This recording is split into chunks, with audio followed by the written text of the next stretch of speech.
ETF index mutual funds నేర్చుకుని stock మార్కెట్లో రాణించాలనుకుంటున్నారా? వెంటనే ఈ నెంబర్కి కాల్ చేయండి. హలో అండి, రామ్ గారు నమస్తే. నమస్తే అండి. యా, సో చాలాసార్లు మనం వింటూ ఉంటాం ఏంటి అంటే అంటే అది ఇప్పుడు బిగ్ టాపిక్ కూడా యాక్చువల్లీ, అది ప్రాస్టిట్యూషన్ గురించి. చాలామంది అంటే మెన్ ఎక్కువగా ప్రాస్టిట్యూషన్కి అలవాటు పడి ఉంటారు. అంటే వెళ్ళడం, ప్రాస్టిట్యూటర్స్ దగ్గరికి వెళ్ళడం అంటే before marriage or also after marriage.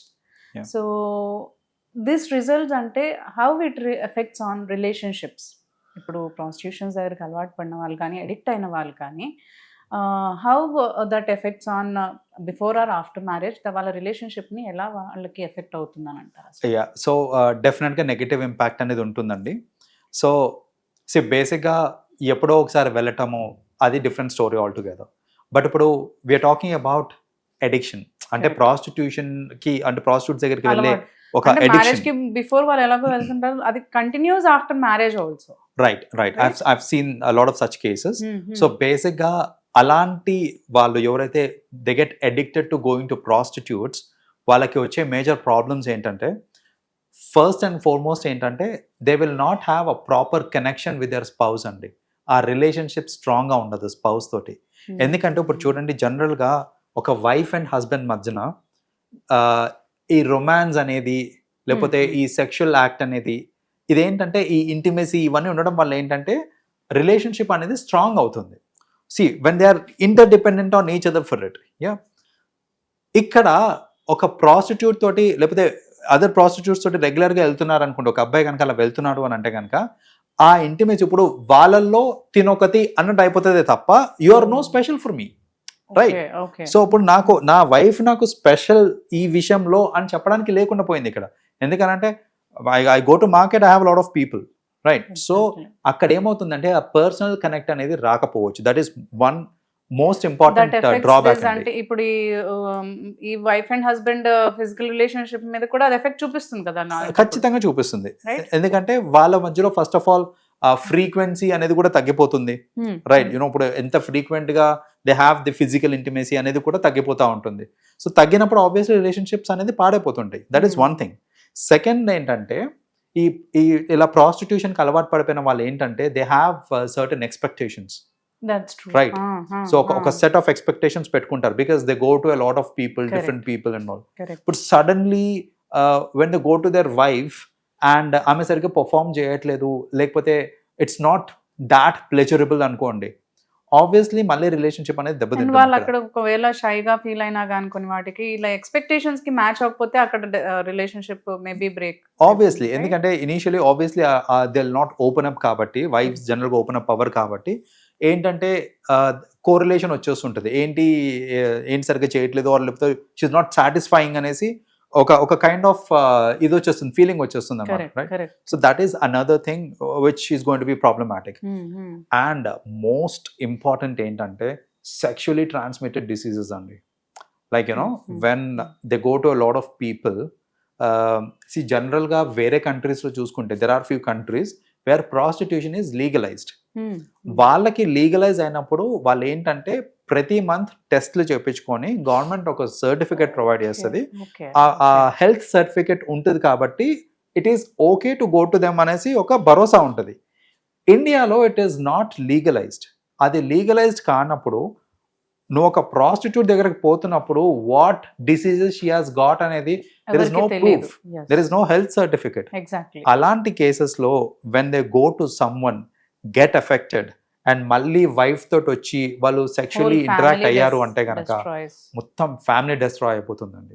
And it is irreversible. ఆ డ్యామేజ్ ఏదైతే అవుతుందో that is going to B irreversible damage.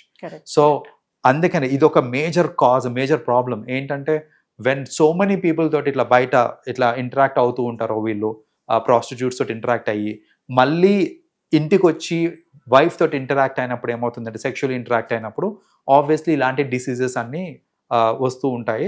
And that can take away lives also. And imagine పిల్లలకి ఎంత ఇంపాక్ట్ పడుతుంది అండి. ఇప్పుడు అబ్సల్యూట్లీ ఇప్పుడు నా పిల్లలకి ఇప్పుడు డయాబెటీస్ వచ్చింది నాకు అని చెప్పుకోవడం వేరు, నాకు ఎయిడ్స్ వచ్చిందని చెప్పుకోవడం వేరు. Right. So and tomorrow when someone loses a life, మీ నాన్న ఎలా చనిపోయాడు లేకపోతే మీ అమ్మ ఎలా చనిపోయింది అని అంటే వాళ్ళకి ఎయిడ్స్ వచ్చి చనిపోయారు అని చెప్పుకోవడం is like not only nowadays STDs not only AIDS, ఇప్పుడు మనకి చాలా ఇంటర్ రిలేటెడ్ డిసీజెస్ కూడా చాలా వస్తున్నాయి. అబ్సల్యూట్లీ చాలా వస్తున్నాయి, ఫంగల్ ఇన్ఫెక్షన్స్ Yes, వస్తుంటాయి yes. And there are many infections Cancers, okay, sometimes leads to this infection leads to cancers also, right?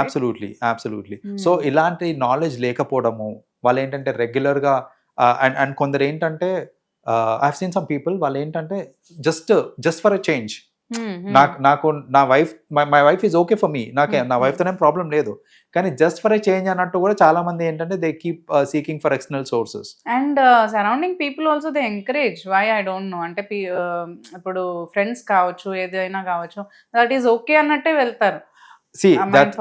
That's what అంటే దట్స్ ఓకే అని అంటే it's again case to case vary అవుతూ ఉంటుంది. నేను ఇప్పుడు చూడండి బయట కంట్రీస్ లో they say it is okay because obviously they have the health certificate ఉంది, నాకు నీడ్ ఉంది, నాకు నా వైఫ్ నా దగ్గర లేదు, ఐ హావ్ టు గో అని అంటే that's fine, that's your perspective. కానీ హెల్త్ సర్టిఫికేట్ లేకుండా ఒక అన్ఆర్గనైజ్డ్ అంటే this is not a legalise thing in India. So అలాంటి ప్లేసెస్ లో ఇలాంటి రిస్క్ తీసుకోవడం అనేది ఇట్ ఈస్ వెరీ డెడ్లీ అండి. అలాంటిది తీసుకోకుండా ఉంటేనే బెటర్ యాక్చువల్లీ. యూ టోల్డ్ అంటే ఇప్పుడు వాళ్ళకి ఎక్స్పెక్టేషన్స్ ఉంటాయా, లైక్ అంటే అడిక్షన్ అనేది ఉన్నప్పుడు సైకలాజికల్ గా కూడా వాళ్ళపైన ఒక ఎఫెక్ట్ అనేది చూపిస్తుంది కదా. So how if they want to come out from it, husband కానీ లేదంటే హస్బెండే అనుకుంటున్నాడు రావాలి అడిక్షన్ నుంచి అని కానీ, లేదంటే ఉమెన్ అనుకుంటుంది కొంచెం ఇలాంటివి తెలిసి బయటికి తేవాలనో సరౌండింగ్ పీపుల్ అనుకుంటున్నారు, so how they can help అంటారు? బేసిక్ గా ఇక్కడ there are certain things అంటే which they have to understand. Self control అనేది it is very much needed and this is a deliberate act. చెప్పాలంటే ఇట్లా ప్రాస్టిట్యూట్స్ కి వెళ్ళటం అనేది it is a deliberate act. It is not a kind of, ఇప్పుడు చూడండి smoking ఉంది, smoking కి నేను అడిక్ట్ అయ్యాను అని అంటే కనుక fine, I understand that's an addiction, అది లేకపోతే నేను ఉండలేను టైప్ ఉంటుంది. But when it comes to going to prostitutes, it's a deliberate act and that can be very much controlled. So basic గా దీనికి అలా ఏం ఉండదు అంటారా? అడిక్షన్ ఏదున్నా కానీ ఇంకా నేను వెళ్ళాల్సిందే అనేది ఏమన్నా అలాంటి లీడ్ అంతవరకు లీడ్ చేయదా? ప్రాపర్ కౌన్సిలింగ్ ఇస్తే it is very easy to bring them out అండి. సో ఇలాంటి counselling is important, proper counselling is important. అప్పుడు ఏంటంటే it is very easy to bring them back. So ఇప్పుడు ఒక స్మోకర్ ని స్మోకింగ్ క్విట్ చేయడం అనేది it is tough job. But someone who's going to prostitutes వాళ్ళకి మనం ప్రాపర్ కౌన్సిలింగ్ ఇచ్చాము అని అంటే it's not a tough job అండి, we can bring them out of it very soon. So ఇట్లాంటి వాళ్ళకి ఏంటంటే జనరల్ గా కౌన్సిలింగ్ సెషన్స్ అవి అటెండ్ అవుతాయి కనుక they'll be able to come out. Yes, absolutely. So healthy relationship అనేది ఫార్మ్ అవడానికి హెల్ప్ అవుతుంది. Yes, you know families కూడా బాగుపడతాయి and then we'll be able to save a lot of people from future consequences. Exactly. Yeah. Thank you, Andy. Thanks, Ram Garu, for sharing all the information with us. You're welcome, Andy.